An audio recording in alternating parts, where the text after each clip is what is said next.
É muito especial a gente construir uma cultura em que o Espírito Santo é aquele que governa, que conduz o que nós realizamos como igreja. Talvez algumas coisas durante o culto não façam muito sentido para você. Talvez, por que eles cantam tanto? Por que é importante ter um momento assim, com palavras proféticas? Eu não sei qual que é o seu contexto, o que isso gera em você. Talvez até você fique um pouco assustado ou um pouco resistente. Mas eu quero dizer para você que o culto ele não é para nós, ele é para Deus. E quando nós focamos nele, quando nós o adoramos, entronizamos quem ele é, reconhecemos quem ele é, quando nós declaramos a palavra dele, seja através de canções, através de uma palavra profética ou da pregação, nós estamos construindo um ambiente espiritual em que ele pode ser entronizado. E quando ele, que é o santo, entronizado sobre os louvores do seu povo, libera a sua presença, vem sobre nós entendimento, mas também vem sobre nós revelação, sabedoria, vem sobre nós aquilo que ele deseja derramar, porque ele é o que lidera a igreja. O Espírito e a noiva dizem vem. O Espírito Santo é aquele que está preparando a noiva para o retorno do noivo. Então ele se move, quanto mais a gente dá liberdade, mais ele se move. E enquanto ele se move, ainda que com a sua mente, com a sua razão você não compreenda completamente, ele está entronizado e ele está organizando todas as coisas, ele está liberando doutrina no nosso meio, ele está nos conduzindo. Então eu quero te desafiar a construir junto com aquilo que o Espírito Santo está fazendo. Às vezes a gente se perde no entendimento do que é ordem, do que é uma igreja que caminha em ordem. Ordem e decência, como Paulo fala aos Coríntios, isso não é necessariamente uma organização humana apenas, mas é a ordem do Espírito Santo, é aquilo que ele deseja fazer. E quando a gente tem um momento como esse, de ensino, de equipar você para que você também possa fluir nos dons do Espírito Santo, você precisa corresponder a isso, você precisa engajar junto com isso, ainda que você não está entendendo, mas confia naquilo que o Espírito Santo está construindo, esteja junto, caminhe na mesma visão, na mesma unidade. E você vai experimentar daquilo que ele está liberando sobre nós como corpo, como ministério, como igreja. Amém? Eu senti que eu deveria falar isso. E agora eu quero te convidar, você que trouxe a sua Bíblia, para abrir ela em 1 Samuel, capítulo 16. A gente está vivendo a série Lugar Secreto. Semana passada a gente falou sobre entrar no nosso quarto e arrumar a bagunça. Eu recebi muitos feedbacks sobre essa palavra. Muita gente marcando aconselhamento, discipulado, para começar a arrumar a bagunça. Glória a Deus por isso. E hoje eu quero falar com você um pouquinho sobre o lugar secreto que forja reis. Essa é uma palavra que está pronta faz algum tempo. E a gente crê que esse é o tempo que o Senhor liberou ela sobre nós. Eu vou ler um pouco com você desse capítulo. Então, eu queria pedir para você prestar atenção e você escutar. Você não precisa nem acompanhar lendo junto, mas ouça e deixe a palavra de Deus entrar no seu coração. O Senhor disse a Samuel: até quando você irá se entristecer por causa de Saul? Eu o rejeitei como rei de Israel. Encha um chifre com óleo e vá a Belém. Eu o enviarei a Jessé, escolhi um dos seus filhos para fazê-lo rei. Samuel, porém, disse: como poderei ir? Saul saberá disso e me matará. O Senhor disse: leve um novilho com você e diga que foi sacrificar ao Senhor. Convide Jessé para o sacrifício e eu lhe mostrarei o que fazer. Você irá ungir para mim aquele que eu indicar. Samuel fez o que o Senhor disse. Quando chegou a Belém, as autoridades da cidade foram encontrar-se com ele, tremendo de medo, e perguntaram: vens em paz? Respondeu Samuel: sim, eu venho em paz. Eu vim sacrificar ao Senhor. Consagrem-se e venham ao sacrifício comigo. Então ele consagrou Jessé e os seus filhos e os convidou para o sacrifício. Quando chegaram, Samuel viu Eliabe e pensou: com certeza é este que o Senhor quer ungir. O Senhor, contudo, disse a Samuel: não considere sua aparência nem sua altura, pois eu o rejeitei. O Senhor não vê como o homem vê a aparência, mas o Senhor vê o coração. Você pode repetir essa frase comigo? O Senhor vê o coração. Amém. Então Jessé chamou Abinadab e o levou a Samuel. Ele, porém, disse: o Senhor também não escolheu este. Em seguida, Jessé levou Samá a Samuel, mas este disse: também não foi este que o Senhor escolheu. Jessé levou a Samuel 7 de seus filhos, mas Samuel lhe disse: o Senhor não escolheu nenhum desses. Então perguntou a Jessé: esses são todos os filhos que você tem? E Jessé respondeu: ainda tenho o caçula, mas ele está cuidando das ovelhas. Samuel disse: traga-o aqui. Não nos sentaremos para comer enquanto ele não chegar. Jessé mandou chamá-lo e ele veio. Ele era ruivo, de belos olhos e boa aparência. Então o Senhor disse a Samuel: é este, levante-se e unja-o. Samuel apanhou o chifre cheio de óleo e ungiu na presença de seus irmãos. E a partir daquele momento, o Espírito do Senhor apoderou-se de Davi. E Samuel voltou para Ramá. O Espírito do Senhor se retirou de Saul, e um espírito maligno, vindo da parte do Senhor, o atormentava. Como a gente tem falado aqui, todos nós fomos escolhidos pelo Senhor. Nós fazemos parte do seu reino de sacerdotes. Nós fomos chamados pela sua palavra, nós fomos alcançados pelo seu evangelho. E nós abrimos nosso coração para a realidade do reino dele, e isso nos fez ser adotados. Hoje nós estamos diante do Pai, na mesma posição que Cristo Jesus. Nós estamos assentados em lugares celestiais com Jesus. Nós somos salvos em Jesus. E Ele está nos enviando, Ele está liberando sobre nós a sua missão. Ele está liberando sobre nós, nesse tempo, através do seu Espírito Santo, a missão de compartilhar o Evangelho, de discipular as nações. Nós temos parte na obra de Deus, juntamente com Cristo Jesus. Talvez você está aqui nessa noite, você ainda não abriu o seu coração para essa realidade do Evangelho, mas eu quero dizer que você veio na noite certa, você está no lugar certo, e Deus quer te encontrar nessa noite. Você não está aqui por acaso, mas você está aqui porque Deus te trouxe aqui para ouvir a palavra de Deus e para ser alcançado pelas verdades do Evangelho.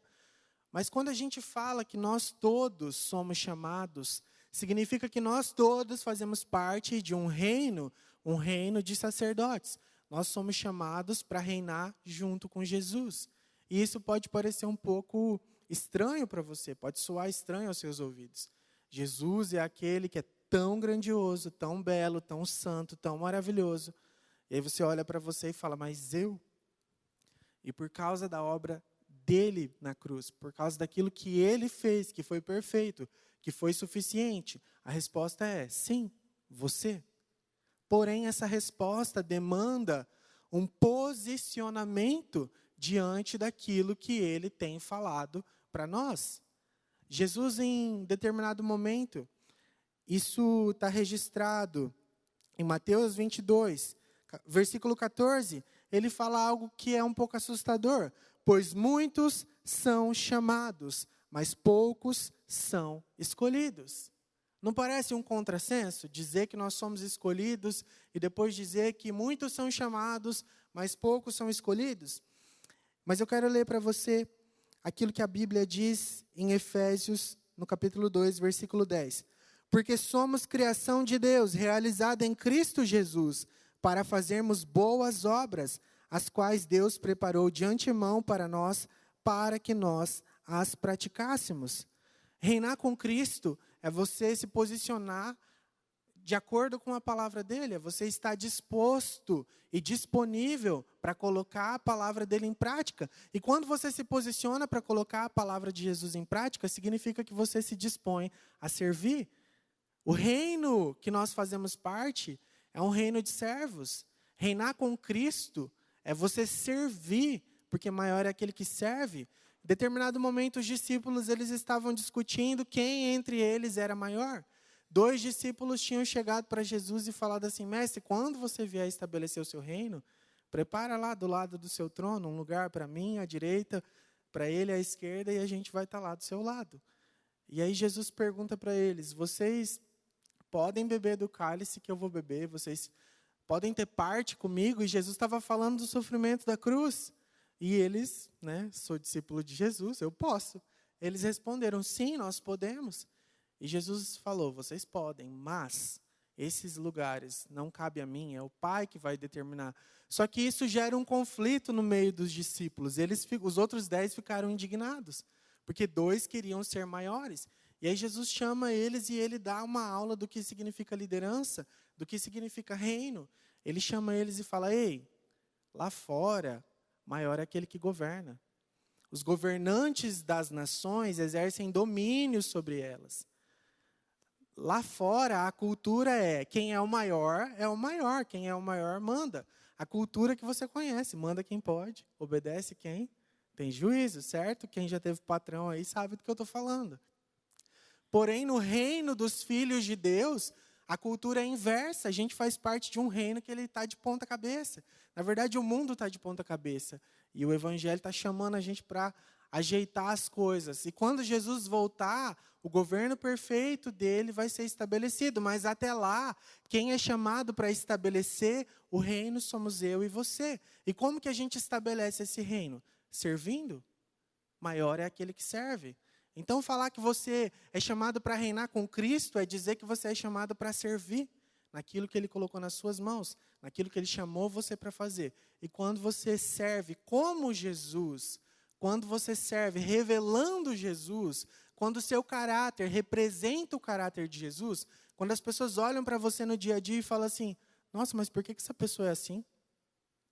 Ah, ela é cristã. Ah, lógico, está explicado. Quando as pessoas estão desesperadas e elas procuram um ponto de referência, e o ponto de referência que elas encontram é você, porque elas estão vendo luz no meio de trevas, porque elas olham para você e falam, aquela pessoa tem uma resposta para mim, porque aquela pessoa conhece Jesus. Quando as pessoas estão doentes e elas falam, chama fulana ou fulano para orar por mim, porque quando essa pessoa ora, as pessoas são curadas. Quando alguém liga para você e fala assim, você pode orar por mim? Porque quando eu estou perto de você, eu sinto paz. Quando eu estou na tua presença, quando eu caminho perto de você, a depressão, a ansiedade, a angústia não tem espaço no meu coração. Sabe quando as pessoas chegam na sua casa e falam assim, nossa, o lugar aqui é diferente, eu não sei, eu entro aqui, eu sinto uma paz. Ou quando as pessoas conversam com você no dia a dia e falam assim, fala mais. Quando você fala, eu sinto paz. Alguém sabe do que eu estou falando? É nesse momento que você está reinando com Cristo. É simples. A gente que complica. Só que todos nós somos chamados para viver assim. Se você reconheceu Jesus como seu Senhor e Salvador, se você abriu seu coração para a verdade do Evangelho, se você confessa que você é um discípulo de Cristo, essa verdade está liberada sobre todos nós. Mas poucos correspondem. Eu ouso dizer que todos são chamados. Mas por que poucos são escolhidos? Porque poucos correspondem. Eu vim aqui para dizer para você essa noite que Deus, Ele é um bom Pai. E que Ele quer que todos nós sejamos como seu Filho Jesus, a sua imagem e a sua semelhança. Ele quer que todos nós venhamos entender o nosso propósito e nos posicionar naquilo que Ele criou eu e você para fazer. Mas um bom Pai, Ele forja os seus filhos antes de liberar os seus filhos para reinarem sobre as áreas que Ele quer colocar. Um bom pai prova os seus filhos. Nós somos provados por Deus. Por que nós somos provados por Deus? Porque nós precisamos ser aprovados para que a gente possa assumir as posições que Ele tem para nós e a gente possa estar apto para estar lá. Só que eu quero dizer para você que essa prova, ela não é uma prova que foi feita para te reprovar. Ela é uma prova de consulta. Ela é uma prova que, na verdade, você tem tudo o que você precisa para ser aprovado. É uma prova de consulta. Mas aí eu te faço uma pergunta. Você tem estudado? Você tem conhecido as verdades? Porque nós somos indesculpáveis. A partir do momento que nós temos o Espírito Santo, que Jesus disse que nos guiaria a toda a verdade, que nós temos uma Bíblia, que nós estamos vivos, nós somos indesculpáveis. Eu vou além. Você, jovem, chosen, você é indesculpável, porque você tem igreja, porque você tem aconselhamento, porque você tem pastoreio, porque você tem discipulado, porque você tem tudo o que você precisa para você romper e viver tudo o que Deus tem para a sua vida. Se você não alcançar isso, é porque você não quer. é porque você não vai se posicionar, é porque você não está disposto a todo o esforço, sacrifício, a todo o processo. Sabe, muitas vezes eu e você temos uma promessa de Deus e a gente quer muito chegar no lugar da promessa, mas a gente não está disposto a dar os passos necessários para que a gente chegue a essa promessa. Eu queria que você olhasse agora para essa escada. É algo muito simples, todo mundo consegue enxergar, tem uma de cada lado. Nós temos poucos degraus, mas a gente tem o nível 1 e a gente tem o lugar de chegada, o nível 2. A não ser que você seja alguém que salte muito bem ou que, sei lá, tem uma perna muito grande, você não vai conseguir chegar do nível 1 ao nível 2 sem você conseguir passar pelos degraus, certo? Se você está olhando assim, sempre tem aquela pessoa orgulhosa que fala, eu consigo. Deixa eu ir aí na frente que eu mostro. Vamos fazer um exercício de imaginação. Então, aqui a gente tem 4 degraus. Imagina que você tem 40. Então, multiplica por 10. Certo? Eu sou de humanas. 40 você não conseguiria subir do primeiro até o segundo nível sem passar pelos degraus. Mas por que eu estou fazendo essa simples ilustração? Para dizer para você que o nível 1 é onde você está. Esse nível aqui é a promessa de Deus para a sua vida, os propósitos de Deus para a sua vida. Cada degrau desse tem um nome, processo. Você não chega na promessa e no propósito sem passar pelos processos. E os processos são as provas de Deus para nos aprovarem. Porque, na verdade, Deus ele é tão bom que Ele não vai colocar você num lugar que você não foi preparado antes para chegar. Talvez você possa até chegar pelo seu próprio esforço em lugares que você quer, ou lugares que você entendeu. E aí você não vai ter aquilo que é necessário, aquilo que é suficiente para você viver e fluir no propósito de Deus para a sua vida. É por isso que a gente vê tanta gente caindo, tanta gente oscilando, a gente vê tantas mudanças, porque as pessoas fogem dos processos. Mas eu estou falando com pessoas aqui que não querem fugir dos processos, certo? Eu estou falando com pessoas que querem amadurecer. E para a gente amadurecer, a gente é provado por Deus. Um bom pai prova, sim, os seus filhos. Se você está ouvindo algo diferente disso, você não está ouvindo o Evangelho. Eu quero ler para você um texto que está em Tiago 1, do versículo 2 ao versículo 4. Você já conhece esse texto, mas é só para te lembrar. Meus irmãos, considerem motivo de grande alegria o fato de vocês passarem por diversas provações, pois vocês sabem que a prova da sua fé produz perseverança, e a perseverança deve ter ação completa, a fim de que vocês sejam maduros e íntegros, sem lhes faltar coisa alguma. É muito importante a gente passar por esses processos de prova e se permitir ser forjado por Deus, porque Deus quer nos liberar para viver o propósito dele quando a gente estiver preparado. Porque você é chamado para reinar servindo outros. Então você concorda comigo que se você não se permitir ser preparado, quando você chegar nas posições, você não vai ter aquilo que é necessário para servir as pessoas? Certo? Faz sentido? A pior coisa que pode acontecer com qualquer cenário, qualquer ambiente, eu não estou falando só da igreja, eu não estou falando só do ministério, eu estou falando do mercado de trabalho, em qualquer área que seja. A pior coisa que pode acontecer é quando uma pessoa despreparada, quando uma pessoa que não tem uma estrutura de caráter, quando um órfão chega à posição de rei. Quando uma pessoa que não tem estrutura interna de caráter chega a uma posição de autoridade, chega a uma posição, a gente tem um problema. E aí você pode se lembrar de várias coisas enquanto eu estou falando isso. Talvez isso vai ter um significado diferente para cada um de nós.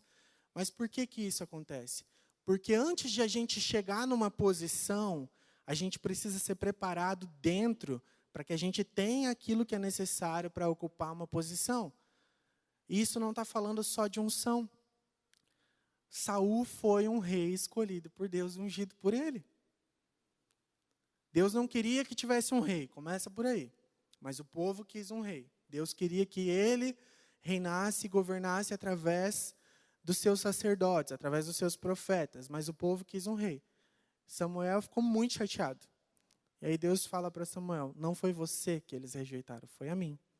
Mas então, ok, escolheu um rei, colocou esse rei para governar sobre aquele povo. Esse rei, Saul, foi ungido por Deus e recebeu o Espírito Santo. Ou seja, Saul tinha tudo aquilo que era necessário para que ele ocupasse a posição que Deus escolheu ele para estar. Saul foi escolhido por Deus. Porém, em determinado momento, Saul, você pode ler o capítulo 15, os capítulos anteriores de 1 Samuel, Saul, ele desobedece a Deus. Deus dá uma direção específica. Tem que ser isso, tem que ser feito dessa forma. E Saul faz o isso, mas ele decide fazer da forma dele. E Deus reprova ele. E aí, quando o profeta vem confrontar Saul, o profeta fala para ele: hoje o Senhor te rejeitou. Hoje você está perdendo o reino, porque você não obedeceu. E aí, eu queria ter mais tempo para falar sobre isso, mas isso fica para uma outra pregação. A mentalidade de órfão. Você vê que as coisas que eu não consigo falar na pregação vai virando as futuras pregações, né? Mas algumas coisas que eu quero falar rapidamente com você, que eram visíveis na vida de Saul. Saul tinha uma autoimagem distorcida. Saul, ele não tinha temor do Senhor, ele tinha temor dos homens. Saul desejava honra para ele mesmo, porque quando o profeta veio confrontar ele, Saul estava com uma imagem, uma estátua construída em honra a ele mesmo. Porque no fim das contas, Saul tinha um coração rebelde. Ele não estava disposto a obedecer a Deus. Ele não queria que as coisas fossem do jeito de Deus. E aí ele foi rejeitado. E Deus, quando rejeita Saul, ele escolhe um outro rei. Ele escolhe Davi. E aí o profeta vai cumprir a missão. Eu li para você aqui. O profeta chega na casa e fala para o pai: traz seus filhos aí. Do meio deles vai sair um novo rei de Israel. Imagina isso. Imagina isso. Chegar na sua casa. Você que tem irmãos. Eu tenho uma irmã só. Minha mãe estaria numa saia justa. Mas você que tem mais que um irmão. Chega alguém na sua casa e fala: Deus mandou dizer que Ele escolheu um dos seus filhos. Será que se fosse nas nossas famílias a gente ia ser contado para estar nessa fila? Será que a gente ia ser a primeira opção da fila? Mas é engraçado que o profeta, homem de Deus, com os olhos de Deus, uma pessoa que conhecia o coração do Senhor, que falava a palavra do Senhor, ele olha e ele é enganado pela imagem, ele é enganado pela aparência. Ele fala: é esse, olha lá, forte, alto, bonito. Temos um novo rei. Porque Saul era assim, Saul era um homem alto, um homem forte. E Deus fala, e ele corrige o seu profeta: o homem vê a aparência, mas Deus vê o coração. Eu quero dizer para você que Deus não mudou. A gente está vivendo a era da imagem, a era da selfie, a era da exposição. Mas Deus não mudou. Não tem atalho. Pode parecer que tenha uma estratégia, um engajamento. Mas Deus não mudou. Deus não mudou. Ele continua sendo o mesmo. O critério dele ainda é o mesmo. E é um só. E é justo, porque todo mundo pode corresponder. O critério de Deus é o coração. Deus continua aprovando ou reprovando pessoas por causa do coração. E nós precisamos de discernimento urgente, porque muitas vezes nós nos enganamos. Nós confundimos unção com um coração aprovado. Ambos foram ungidos por Deus. Por quê? Porque a unção é uma capacitação de Deus para que a gente cumpra o propósito dele e sirva as pessoas que ele colocou na nossa confiança. A unção não é nossa. A unção não é por nossa causa. O Espírito do Senhor está sobre mim e ele me ungiu para um propósito, para proclamar boas novas aos cativos, para trazer liberdade àqueles que estão presos, para trazer cura, para abrir prisões, para trazer cura sobre os feridos de alma. Eu queria ter tempo para ficar aqui falando pelo menos 1 hora sobre a necessidade que nós temos como igreja de unção. O que está faltando na nossa vida, o que está faltando nas nossas igrejas, nos nossos púlpitos, em tudo que a gente está fazendo como geração. Eu não estou falando da nossa igreja local, estou falando da igreja da nossa nação, da nossa geração. É a unção. É a unção que quebra o jugo, é a unção que liberta pessoas. Pessoas estão entrando e saindo das nossas reuniões, estão entrando e saindo dos nossos prédios, presas pelos mesmos pecados, presas pelas mesmas mentiras, vivendo uma mesma vida. Porque a gente não tem mais se movido em unção, a gente tem se movido em programação, em entretenimento. Porque quando a gente se move em unção, as pessoas são livres, as pessoas são curadas. Mas eu creio que nós vamos construir uma cultura na nossa geração de valorização da presença de Deus, de temor do Senhor, de submissão aos processos de Deus, que vai restaurar a unção no meio da nossa geração, amém? Mas não confunda, às vezes você vê uma pessoa se movendo na unção do Espírito Santo. E se essa unção que flui não encontra uma estrutura interior, não encontra raiz, daqui a pouco a árvore cai. Não produz fruto e ainda é capaz de ter uma queda. Faz sentido com o momento que nós estamos vivendo? Porque a era da exposição chegou. E a era da exposição chegou também para a igreja. Agora a gente expõe também, né? Agora está o momento que está sendo exposto na internet. Os pecados, as falhas. A gente está vivendo esse momento. A minha oração é para que esse momento esteja sendo direcionado pelo Espírito Santo e traga, sim, arrependimento, gere restauração do temor.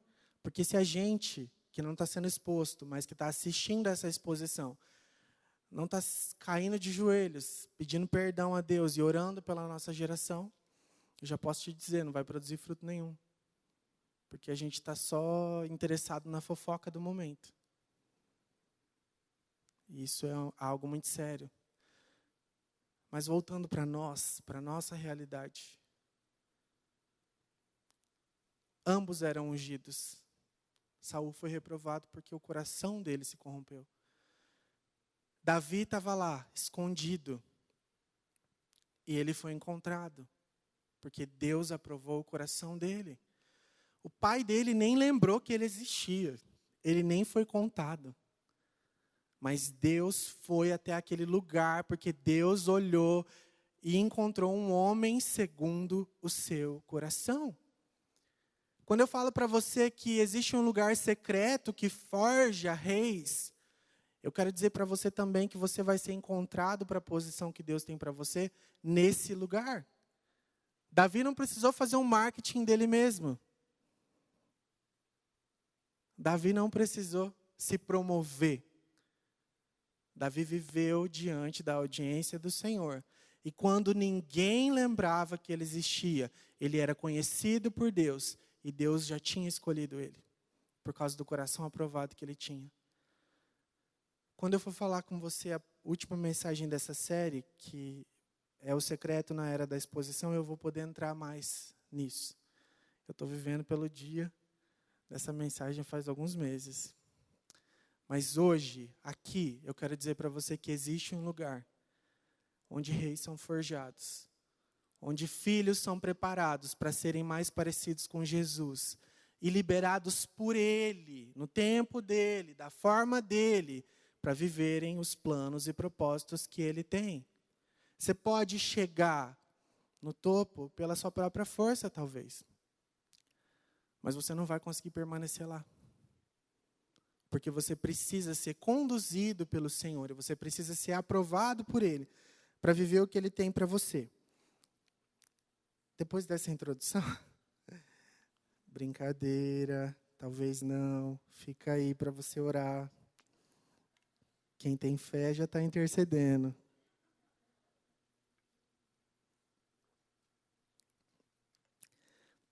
Eu quero falar para você então, onde nós somos forjados e como nós somos forjados. Prometo que eu vou ser rápido. O primeiro lugar onde nós somos forjados é o lugar da intimidade. Davi era um amigo de Deus. Antes de Davi ser conhecido, antes de Davi ser visto por qualquer pessoa, ele já era um amigo de Deus. Davi vivia um relacionamento de intimidade com o Senhor.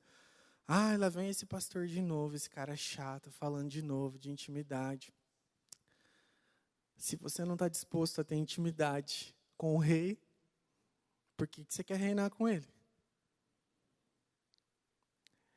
Eu sou de uma geração que cresceu ouvindo que Deus quer usar as pessoas. Homem de Deus, usado por Deus. Mulher de Deus, usada por Deus. E com todo o respeito que eu tenho a esse legado, a essa mentalidade, eu quero ousar dizer para você que Deus não quer usar ninguém. Deus quer amigos. Ele sempre quis amigos. Ele nunca quis alguém para ele usar. No Éden, ele queria amigos. Na geração de Moisés, no deserto, ele queria amigos. Quem não quis subir o monte foi o povo. Deus queria se revelar para o seu povo. Só que Jesus rasgou o véu. Rasgou ou não rasgou? Estou na dúvida se rasgou. Glória a Deus, tem uma crente aqui, aleluia. Jesus rasgou o véu. Ele te deu livre acesso, aleluia. Glória a Deus. Deus habita no meio dos louvores do seu povo. Não seja tímido, louve. Não é exagero, não é emocionalismo barato. É louvor. Está faltando, inclusive na nossa geração. Saudades de quando a igreja dava glória a Deus, aleluia. E louvava a Deus também durante a palavra, porque louvava a Deus enquanto ele falava com o seu povo. Só um parênteses de um velho que está um pouco incomodado com algumas coisas da nossa geração. Fica aí de ensino, de doutrina para você. Amém? Aleluia. A gente é pentecostal, nossa igreja é carismática. Acredita nos dons. A gente estava aqui trazendo palavras... Ai, meu Deus, eu abro parênteses. O Espírito Santo quer nos corrigir. A gente precisa restaurar isso na nossa geração. Eu sou de uma época que eu ia na igreja do meu avô, Assembleia de Deus, aleluia. Quem aqui já foi desse momento? E eu estava lá no culto, espero que não tenha nenhuma criança dormindo aqui. Já avisei, para a mãe tampar o ouvido. Eu estava lá no culto, eu era criança, e de repente eu escutava, aleluia! Eu ficava tipo, meu Deus. O pastor falava, Deus é bom, Ele ainda cura, aleluia! E começava as pessoas a louvar e adorar. E a gente já ridicularizou muito isso. Mas existia um temor tão profundo pela palavra de Deus naquela época. Será que a gente não pode ser equilibrado sem jogar fora os marcos da geração antiga? Será que a gente não pode restaurar no nosso tempo, que seja na nossa linguagem? Quando que você veria um pastor usar uma jaqueta cor-de-rosa em cima do púlpito? As formas mudam, a linguagem pode até mudar, as modas mudam, mas Deus permanece sendo digno. Amém? Ele permanece sendo o mesmo. E a nossa resposta diante da presença dele tem que ser a mesma. Fecha parênteses da correção pastoral. Corta isso depois. Voltando, intimidade é necessário. Intimidade é o mínimo. Intimidade é a realidade do entendimento de Deus que você tem. Se você entende quem Ele é, você vai corresponder com intimidade. Talvez se está faltando intimidade é porque você ainda não entendeu quem Ele é. Porque é impossível você compreender quem é esse Pai, como o Felipe orou aqui, e você não corresponder a Ele querendo estar perto dEle. E tudo bem, não é uma palavra de condenação, mas se você não está vivendo em intimidade com Ele, a gente está aqui para te servir, para te ajudar. Por exemplo, a gente tem um jejum coletivo toda segunda-feira, para você crescer espiritualmente, para você se aprofundar cada vez mais. Você está fazendo parte? Fica a dica aí. É uma das muitas atitudes que você pode ter para você crescer em intimidade. Porque deixa eu te contar uma coisa. Tudo que Jesus precisava ter feito para que você tivesse intimidade com Ele, Ele fez. O véu rasgou, o caminho abriu. Agora quem tem que subir a montanha é você. Ele desceu, como eu e você. Ele cumpriu a lei. Ele venceu a morte. Ele subiu de novo. E aí o convite de Apocalipse 4 para nós é, suba para cá e eu te mostrarei. Para você ter a revelação, você tem que subir. Amém? Quem tem ouvidos para ouvir, ouça. Davi tinha intimidade. Ele foi forjado na intimidade. Muitas vezes as pessoas perguntam assim, Deus tem favoritos? Ih, olha lá, de novo, o fulaninho sendo abençoado. Só tem ele. Só tem ela. Deus tem favoritos? Te faço essa pergunta. Tem? Ninguém tem coragem de responder, né? Deus tem favoritos, pastor, pastora? Não? Muito bom. Falou que não. Nós que temos ele como o nosso favorito ou não. Eu quero te responder com um salmo. Eu peguei uma tradução que eu gosto muito, que eu não sei se tem em português, eu acredito que tenha. Inclusive, se tiver alguém souber, fala comigo. Inclusive, se alguém quiser me abençoar com uma Bíblia dessa tradução, estou aberto para receber. The Passion Translation. É a tradução Paixão dos Estados Unidos. Salmo 25, 14. Depois você pode ler na sua tradução em casa, vai ser tão incrível quanto, mas essa tradução, toda vez que eu leio ela, eu fico, uau! Há um lugar reservado para os amigos apaixonados de Deus, onde eles se sentam perto dele e recebem os segredos da revelação das suas promessas. Aleluia. Há um lugar secreto, um lugar que só cabe quem é íntimo. E nesse lugar tem revelações. Eu não vou responder para você se Deus tem favoritos ou não, mas eu vou responder para você que tem pessoas que colocam Deus em primeiro lugar nas suas vidas. E essas pessoas acessam lugares que as outras não acessam. Ao invés de você ter inveja dos lugares que as pessoas acessam, por que você não chega perto e fala assim, espera aí, o que você está vendo? Onde você está indo? Onde que você está aprendendo essas coisas? Me leva junto. Você aprendeu o caminho, depois você vai sozinho. O nome disso é discipulado. Amém, aleluia. Nossa, essa foi... Obrigado, Espírito Santo. Segundo lugar onde nós somos forjados, no anonimato. Ai, que ruim, né? Geração dos seguidores. Geração dos K. E Deus está olhando e falando, KKKK. Você está achando que você é alguma coisa por causa dos seus Ks. Se o seu coração não for aprovado... Você pode ter nem K, você pode ter M. Você pode ter lá 30 M na frente do seu nome. Não adianta nada. Não te garante nada, não constrói nada. Não é problema, tá? Que tenham muitos Ks, muitos Ms. A gente precisa de pessoas ocupando lugares, revelando Jesus. Revelando Jesus. Se for para não revelar Jesus, a minha oração é para que caiam todos, um por um. Inclusive, a minha oração é para que caia todas as plataformas, até mesmo o Instagram. Mas isso é papo para a última palavra desse mês. Mas eu quero dizer para você que Davi foi forjado por Deus cuidando de ovelhas. Ele não lidava com pessoas, ele lidava com ovelhas. Deus treinou ele com ovelhas antes de dar para ele pessoas, para ele governar. Deus forjou ele no lugar que ninguém via ele. Quando ele teve a grande oportunidade dele, ele já tinha sido preparado no anonimato. Quando ele enfrentou Golias, ele já tinha matado um leão e um urso sem ninguém ver, ninguém sabia, porque nem os irmãos dele queriam ouvir as histórias dele. Ele era um ninguém. Sabe o João ninguém? Era Davi. Mas diante do céu ele era alguém. Eu quero dizer para você que existe um lugar que você precisa sim ser conhecido. Esse lugar é diante do trono de Deus.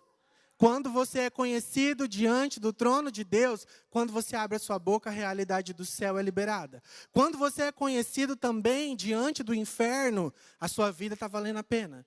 Se você só é conhecido diante dos homens, mas você não tem uma história diante da eternidade, a gente tem um grande problema. Nós somos chamados como amigos, não mais como servos. Nós somos chamados para conhecer e para sermos conhecidos. E é nesse lugar que nós somos forjados, para que a gente possa então vir a público. O grande problema da nossa geração é que a gente quer estar diante da audiência do público, sem estar diante da audiência de um.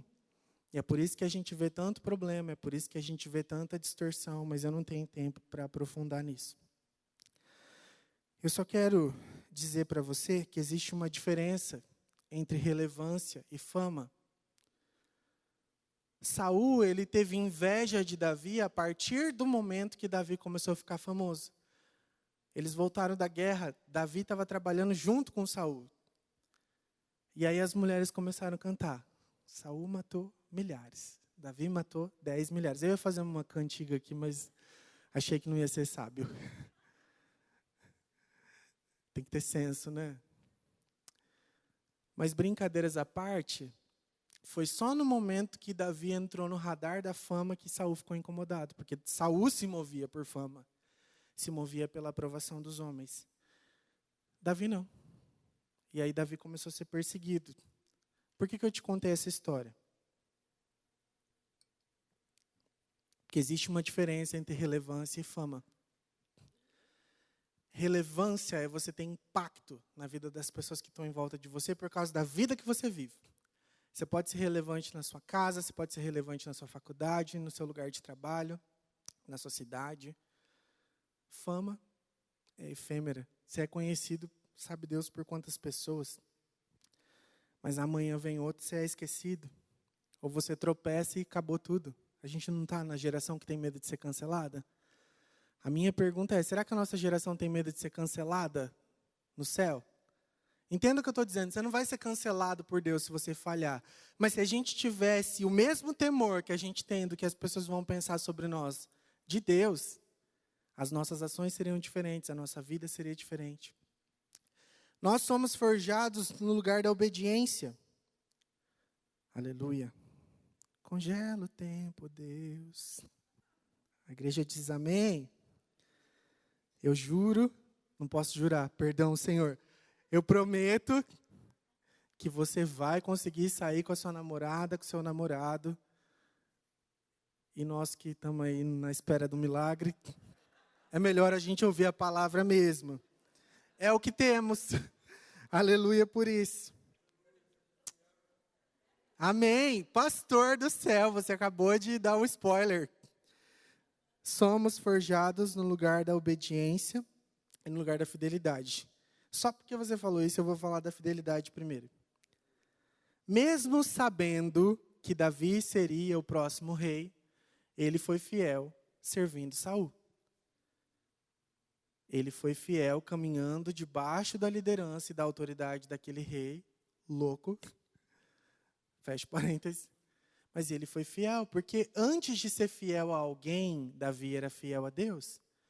O que define se nós conseguimos ser fiéis a outras pessoas ou não é se nós somos fiéis a Deus. Quem é fiel a Deus consegue ser fiel a qualquer liderança. Quem não é fiel a Deus não consegue ser fiel a outras lideranças que não sejam a sua, porque nós somos egocêntricos.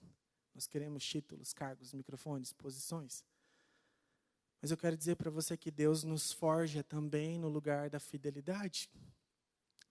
Existem vários propósitos para a autoridade. Um dos propósitos da autoridade é nos forjar. Davi não foi como Saul, porque Davi teve um Saul. Davi foi forjado debaixo da liderança de alguém que não era mais aprovado por Deus. Você tem consciência disso? Que ele foi ungido, o Espírito se retirou de Saul, e Davi ainda teve muitos anos debaixo dessa liderança, e era ali que ele estava sendo preparado e forjado. Isso é extremamente desafiador. Davi foi fiel debaixo da liderança de Saul. Davi foi fiel a Deus quando ele foi perseguido. Davi foi fiel com todos os recursos que chegaram às mãos dele. Davi foi fiel numa caverna e ele foi colocado em um palácio. Davi foi fiel quando ele pegou um grupo de pessoas que ninguém queria, os piores da sociedade, os endividados, os presos, os perseguidos, aquela escória. E nas mãos de Davi, aquelas pessoas se tornaram um poderoso exército, porque Davi serviu com tudo que ele tinha, liderou com tudo que ele tinha, ele foi fiel. Nós somos forjados no lugar da fidelidade. A minha pergunta para você é, você tem sido fiel a Deus com aquilo que Ele tem colocado nas suas mãos? Porque você é indesculpável, você não pode falar que você não tem nada. Você tem recursos, você tem posições, você tem algo. Em algum lugar você está colocado. Você tem sido fiel? Você tem honrado a Deus onde Ele te colocou?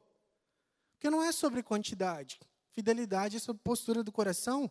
Você pode liderar uma pessoa e ser a pessoa mais fiel como líder. Você pode liderar não sei quantas K de pessoas e não ser fiel como líder. O parâmetro de Deus é a fidelidade, não a quantidade. Sabe, uma frase que eu ouvi quando eu era uma adolescente, numa conferência de adolescentes, e que marcou a minha vida. Seja fiel à visão de outra pessoa e Deus vai te dar a tua. E aquilo foi uau. Eu nem entendia muito o que era visão, mas eu entendi o que era fidelidade. E quanto mais eu cresço, quanto mais velho eu fico, quanto mais eu observo, quanto mais eu falho, porque eu falhei muito. Chegar na casa dos 30 foi bom, porque eu tropecei tanto nos 20, que eu cheguei nos 30 bem humilde, assim, bem tipo, Senhor, me lidera mesmo, que se você não me liderar, eu não sei nem para onde ir. Mas uma coisa eu aprendi, eu quero deixar isso para você como uma reflexão. Não estou criando teologia, não estou trazendo peso e imposição nenhuma sobre você, mas estou falando com jovens, com alguns adolescentes. Se você está aí nessa faixa dos teens, ou você já passou dos 20, está entre 20 e 30, independente de quantos anos você tem, considere a possibilidade de você ser fiel, servindo a visão daqueles que Deus colocou sobre você como autoridade. Talvez é nesse lugar que você vai ser forjado e vai ser aprovado para um dia você ter uma visão e você liderar pessoas. Talvez você ainda não recebeu uma posição, mas você tem grandes promessas. E eu quero dizer para você, enquanto você não receber uma posição, seja fiel servindo aqueles que estão em alguma posição. O reino de Deus funciona assim. Eu gostaria muito que alguém tivesse falado isso para mim quando eu tinha a sua idade. Teria facilitado muito, mas daí talvez eu não estava aqui falando com você. Porque Deus faz todas as coisas cooperarem. Ele pega os nossos erros e Ele transforma em algo que resulte para a glória dEle. Aleluia. Toma mais essa, diabo. E eu termino falando para você que nós somos forjados na obediência. Quero chamar o louvor para estar aqui. Falei para você que eu ia terminar. Não falei para você que o culto ia terminar antes das 8 horas. Brincadeira, vou terminar rapidamente. Davi, ele obedeceu a Deus, mesmo depois de ser apontado como futuro rei de Israel. Pensa comigo, se fosse você, hoje, faça uma análise do seu coração. Na posição que você está, vivendo a vida que você está vivendo hoje, alguém chega para você e fala para você que você está sendo chamado para ocupar a maior posição do lugar que você está. Seja a sua empresa, seja a igreja, seja, sei lá. Uma posição que você assustaria, mas você falaria, nossa, que legal, eu fui escolhido. Aí no outro dia, seu pai te chama e fala assim, vai lá lavar a louça? Sua mãe pede para você ir pagar um boleto no banco. Será que a sua resposta é obediência? Estou usando um exemplo muito simples, mas Davi foi ungido e falou, você é o rei de Israel. No outro dia, ele continuou obedecendo o pai dele. Ele continuou servindo o pai dele. O pai dele fala assim, pega esse pão, leva lá para os seus irmãos, pega esses queijos, leva lá para o capitão deles. E Davi não falou assim, você sabe com quem você está falando? Eu sou o rei, me respeita. Eu sou o rei. Não é assim a música, né? Às vezes a gente vive como se fosse, né? Só tem um rei, Jesus. Somos um reino de sacerdotes, fecha parênteses. Mas brincadeiras à parte, Davi obedeceu. Por que eu estou te contando exatamente essa história? Porque foi obedecendo a essa ordem da figura de autoridade da vida dele, logo depois dele ter tido um grande momento de honra diante dos inimigos dele, que eram os próprios irmãos. Davi literalmente foi o cara que escreveu, há uma mesa preparada para mim, que a gente canta aqui, né? Às vezes a gente canta até com a motivação do coração de tipo, inimigos, tem sabor de mel, Brincadeira. Ou não, depende do seu coração. Mas Davi literalmente foi o cara que falou essas palavras. Preparas uma mesa para mim na presença dos meus inimigos. Davi viveu um momento, que o vitimismo dele poderia ter assumido, o orgulho poderia ter tomado o coração dele, e ele falado, ei, você sabe com quem está falando? E ele obedeceu. Só que foi obedecendo a ordem do pai dele, nessa situação, que ele foi colocado diante do maior desafio da vida dele. Golias. Se Davi não tivesse obedecido o pai dele, ele não teria ido para o lugar que era o lugar da oportunidade que mudou a vida dele. Obediência é importante. A gente não valoriza mais obediência, nem a Deus, nem a pessoas. Mas obediência é o lugar que Deus forja reis. Obediência é a linguagem de amor de Deus. Aquele que me ama, obedece os meus mandamentos. Eu espero que essa palavra tenha falado com o seu coração. Eu teria muito mais coisa para falar aqui, mas não importa aquilo que eu tenho para falar, importa aquilo que o Espírito Santo quer falar aos nossos corações. Eu quero te convidar agora, a gente vai gastar poucos minutos fazendo isso, porque eu quero poder liberar vocês, para vocês irem celebrar esse dia, e para vocês irem chorar em casa. Gente, abre o olho. Se você não tem com quem celebrar hoje, conversa um pouquinho ali no hall. Hoje o toque é às 9, a gente vai demorar um pouquinho mais para ir para casa. Quem sabe não foi para um tempo como esse que você veio na igreja? Oh, aleluia, toda a igreja fala amém, Senhor, eis-me aqui. Ai, Jesus. Ora vem, Senhor Jesus, Maranata. Eita. Pastor. Eu não vou ficar constrangido, porque eu não tenho tempo para isso. Você já riu, ok, que legal. Na casa do Pai a gente ri mesmo. Mas agora eu quero te convidar para você permitir que o Espírito Santo olhe para dentro do seu coração. Eu quero te convidar para você, diante desse olhar que tudo vê, nesse lugar secreto, você perguntar para Ele. Enquanto a gente canta, eu quero que você pergunte para Ele se você está sendo forjado. Talvez essa é uma noite para você retomar a intimidade, ou para você começar uma jornada de intimidade. Talvez essa é uma noite para você se arrepender da rebelião, da desobediência, e você retomar o lugar da obediência.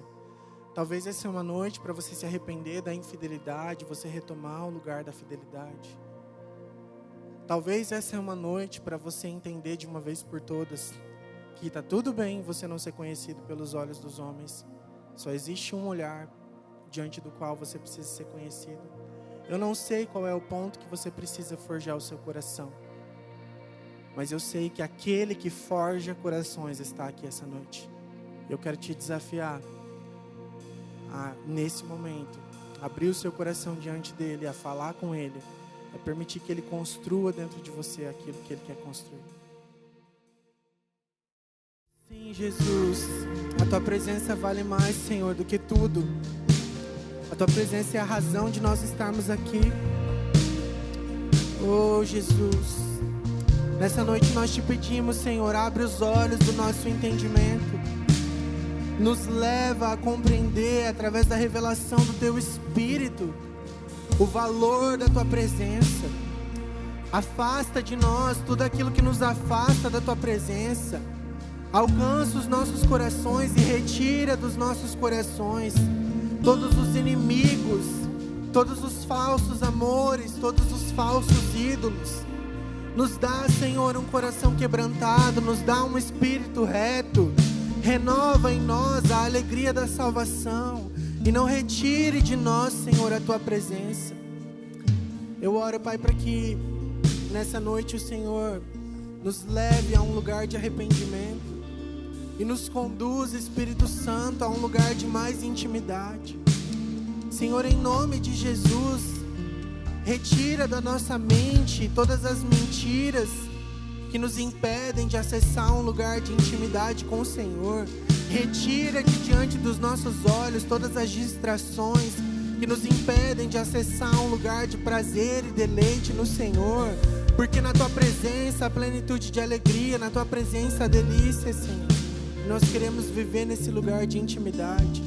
Nos leva também, Pai, a um coração de obediência, a um coração de fidelidade, Senhor. Nós queremos ser conhecidos pelo Senhor e nós queremos Te conhecer mais.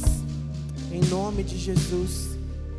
Talvez você entrou aqui nessa noite e você ouviu essa palavra e você precisa de um relacionamento com Jesus. Você deseja começar um relacionamento com Jesus mais próximo. Você deseja ser um amigo dele. Você veio aqui nesse lugar porque ele queria que você ouvisse a palavra dele. Talvez você já caminhou com ele e por algum motivo você se afastou, mas nessa noite você está aqui. Se você é essa pessoa, a gente quer fazer uma oração com você. Tanto alguém que ainda não conhece tão próximo e quer conhecer, quer ser esse amigo de Jesus, ou alguém que já caminhou mais perto e que por algum motivo se afastou, e você nessa noite quer retomar o seu relacionamento com Jesus. Eu queria te pedir agora, todo mundo com o olho fechado, por favor. Eu queria pedir para você levantar a sua mão. Você não está levantando a sua mão para mim, você está levantando a sua mão para Jesus. Você está levantando a sua mão para os céus. Você está levantando a sua mão, assumindo um compromisso com Ele, não um compromisso comigo ou com a igreja, embora a gente esteja aqui para te servir. Aleluia. Fica com a sua mão levantada. Nós vamos todos repetir essa oração agora. Senhor Jesus, nessa noite eu Te reconheço como meu Senhor e como meu Salvador. Eu abro meu coração para as verdades da Tua palavra. Eu Te peço, Jesus, perdoa os meus pecados. Escreve o meu nome no Teu livro de vida. Eu Te peço hoje, Jesus, me tome pela mão, me ajude a caminhar contigo. Eu quero viver todos os dias da minha vida em comunhão contigo e para a Tua glória. Amém. Aleluia. Glória a Deus. Existe festa no céu agora por causa dessa oração. Eu quero dizer para você que fez essa oração hoje pela primeira vez, que você é bem-vindo, que existe um lugar para você.